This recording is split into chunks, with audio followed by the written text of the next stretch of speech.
രണ്ട് രാജാക്കന്മാർ 4-ാം അധ്യായം. വിധവയുടെ എണ്ണ. പ്രവാചകഗണത്തിൽ ഒരുവന്റെ ഭാര്യ എലീഷായോട് പറഞ്ഞു, അങ്ങയുടെ ദാസനായ എൻ്റെ ഭർത്താവ് മരിച്ചിരിക്കുന്നു. അവൻ കർത്താവിൻ്റെ ഭക്തനായിരുന്നുവെന്ന് അങ്ങേക്ക് അറിയാമല്ലോ. അവന് കടം കൊടുത്തവൻ ഇതാ എൻ്റെ കുട്ടികൾ 2 പേരെയും അടിമകളാക്കാൻ വന്നിരിക്കുന്നു. എലീഷ അവളോട് പറഞ്ഞു, ഞാൻ നിനക്കു വേണ്ടി എന്തു ചെയ്യണം? പറയുക, നിന്റെ വീട്ടിൽ എന്തുണ്ട്?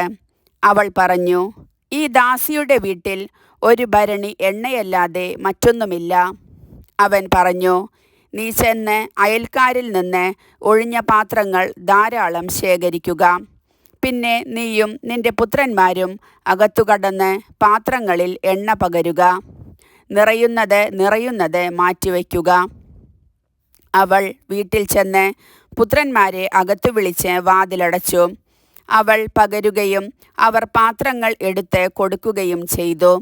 പാത്രങ്ങൾ നിറഞ്ഞപ്പോൾ അവൾ പുത്രനോട്, ഇനിയും കൊണ്ടുവരുക എന്ന് പറഞ്ഞു. ഇനി പാത്രമില്ലെന്ന് അവൻ പറഞ്ഞപ്പോൾ എണ്ണയുടെ ഒഴുക്കു നിലച്ചു. അവൾ ദൈവപുരുഷന്റെ അടുത്തു ചെന്ന് വിവരം അറിയിച്ചപ്പോൾ അവൻ പറഞ്ഞു, പോയി എണ്ണ വിറ്റ് കടം വീട്ടുക. ശേഷിക്കുന്നതുകൊണ്ട് നീയും പുത്രന്മാരും ഉപജീവനം കഴിക്കുക.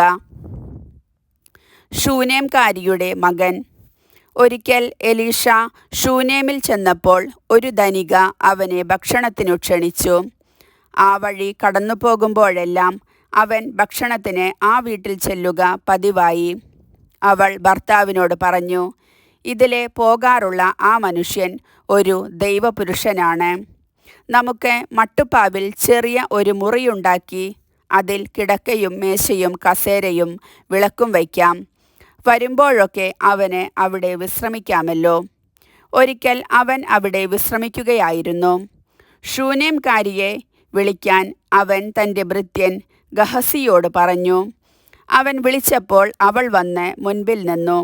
എലീഷ ഭൃത്യനോട് പറഞ്ഞു, അവളോട് പറയുക, നീ ഞങ്ങൾക്ക് വേണ്ടി എത്ര ബുദ്ധിമുട്ടി. ഞങ്ങൾ എന്താണ് നിനക്കു വേണ്ടി ചെയ്യേണ്ടത്? രാജാവിനോടോ സൈന്യാധിപനോടോ ശുപാർശ ചെയ്യണമോ? അവൾ പറഞ്ഞു, ഞാൻ വസിക്കുന്നത് എൻ്റെ ജനത്തിൻ്റെ കൂടെയാണ്. എലീഷ പറഞ്ഞു, അവൾക്ക് വേണ്ടി എന്താണ് ചെയ്യേണ്ടത്? ഗഹസി പറഞ്ഞു, അവൾക്ക് മക്കളില്ല, ഭർത്താവ് വൃദ്ധനുമാണ്. അവൻ പറഞ്ഞു, അവളെ വിളിക്കുക. വിളിച്ചപ്പോൾ അവൾ വാതിൽക്കൽ വന്നു നിന്നു. എലീഷ പറഞ്ഞു, അടുത്ത വർഷം ഈ സമയത്ത് നീ ഒരു പുത്രനെ താലോലിക്കും. അവൾ പറഞ്ഞു, ഇല്ല ദൈവപുരുഷ പ്രഭോ, ഈ ദാസിയോട് വ്യാജം പറയരുതേ. എലീഷ പറഞ്ഞതുപോലെ അവൾ ഗർഭം ധരിച്ച് അടുത്ത വസന്തത്തിൽ ഏകദേശം ആ സമയത്ത് ഒരു പുത്രനെ പ്രസവിച്ചു. കുട്ടി വളർന്നു. ഒരു ദിവസം അവൻ കൊയ്ത്തുകാരോട് കൂടെ ആയിരുന്ന പിതാവിൻ്റെ അടുത്തേക്ക് ചെന്നു. അവൻ പറഞ്ഞു, അയ്യോ എൻ്റെ തല വേദനിക്കുന്നു. പിതാവ് ഭൃത്യനോട് പറഞ്ഞു, അവനെ അമ്മയുടെ അടുക്കൽ കൊണ്ടുപോയി ആക്കൂ. അവൻ കുട്ടിയെ എടുത്ത് അമ്മയുടെ അടുക്കലാക്കി. ഉച്ചവരെ കുട്ടി അമ്മയുടെ മടിയിൽ ഇരുന്നു. പിന്നെ അവൻ മരിച്ചു. അവൾ അവനെ മുകളിൽ കൊണ്ടുചെന്ന് ദൈവപുരുഷന്റെ കിടക്കയിൽ കിടത്തിയതിനു ശേഷം വാതിലടച്ച് പുറത്തു പോന്നു. അവൾ ഭർത്താവിനോട് വിളിച്ചു പറഞ്ഞു, ഒരു വേലക്കാരനെയും കഴുതയെയും ഇങ്ങോട്ടയക്കുക. ഞാൻ വേഗം പോയി ദൈവപുരുഷനെ കൊണ്ടുവരട്ടെ. അവൻ ചോദിച്ചു, നീ ഇന്ന് അവൻ്റെ അടുത്തേക്ക് പോകുന്നതെന്തിന്? ഇന്ന് അമാവാസിയോ സാബത്തോ അല്ലല്ലോ.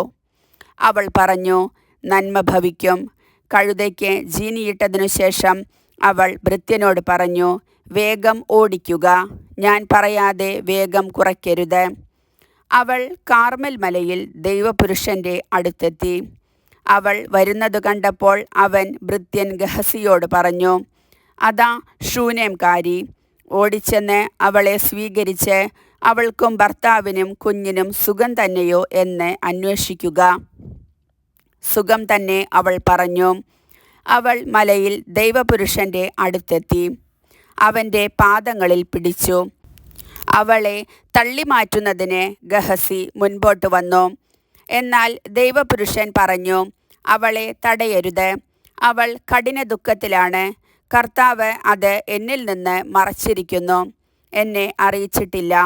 അപ്പോൾ അവൾ പറഞ്ഞു, പ്രഭോ, ഞാൻ അങ്ങയോട് പുത്രനെ ആവശ്യപ്പെട്ടു.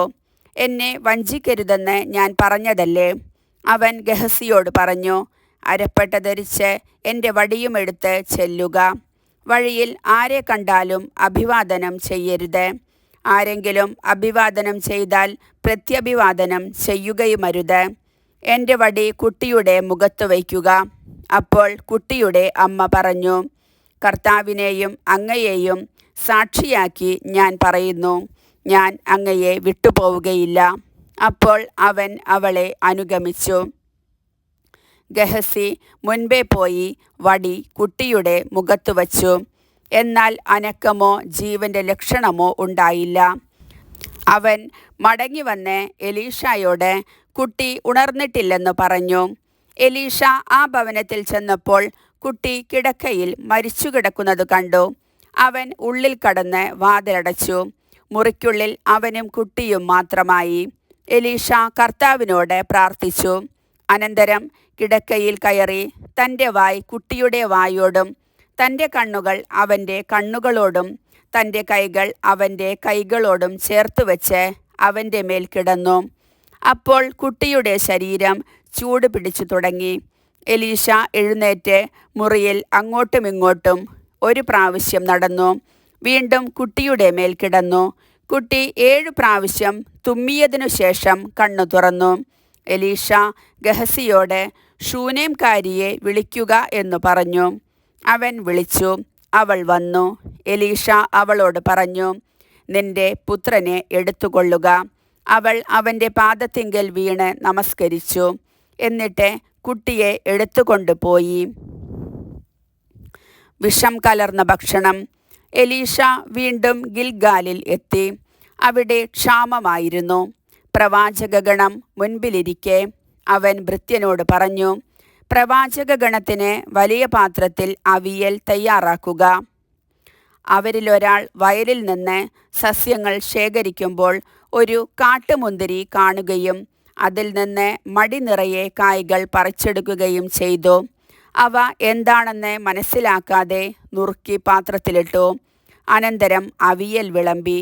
ഭക്ഷിച്ചു തുടങ്ങിയപ്പോൾ അവർ നിലവിളിച്ചു, ദൈവപുരുഷ, പാത്രത്തിൽ മരണം പതിയിരിക്കുന്നു. അവർക്ക് ഭക്ഷിക്കാൻ കഴിഞ്ഞില്ല. എലീഷ പറഞ്ഞു, കുറച്ചു മാവ് കൊണ്ടുവരിക. അവൻ മാവ് പാത്രത്തിൽ ഇട്ടതിനു ശേഷം ഇനി വിളമ്പി ഭക്ഷിക്കാം എന്നു പറഞ്ഞു. അപകടം നീങ്ങിയിരുന്നു. അപ്പം വർദ്ധിപ്പിക്കുന്നു. ബാൽഷാലീഷായിൽ നിന്ന് ഒരാൾ ആദ്യഫലങ്ങൾ കൊണ്ടുണ്ടാക്കിയ കുറെ അപ്പവും 20 ബാർലിയപ്പവും കുറെ പുതിയ ധാന്യക്കതിരുകളും സഞ്ചിയിലാക്കി കൊണ്ടുവന്ന് ദൈവപുരുഷന് കൊടുത്തു. അപ്പോൾ എലീഷ പറഞ്ഞു, അത് ഇവർക്ക് കൊടുക്കുക, അവർ ഭക്ഷിക്കട്ടെ. ഭൃത്യൻ ചോദിച്ചു, 100 ആളുകൾക്കായി ഇതു ഞാൻ എങ്ങനെ പങ്കുവയ്ക്കും? അവൻ ആവർത്തിച്ചു, കൊടുക്കുക, അവർ ഭക്ഷിക്കട്ടെ. എന്തെന്നാൽ കർത്താവ് അരുളി ചെയ്യുന്നു, അവർ ഭക്ഷിക്കുകയും മിച്ചം വരുകയും ചെയ്യും. ഭൃത്യൻ അത് അവർക്ക് വിളമ്പി.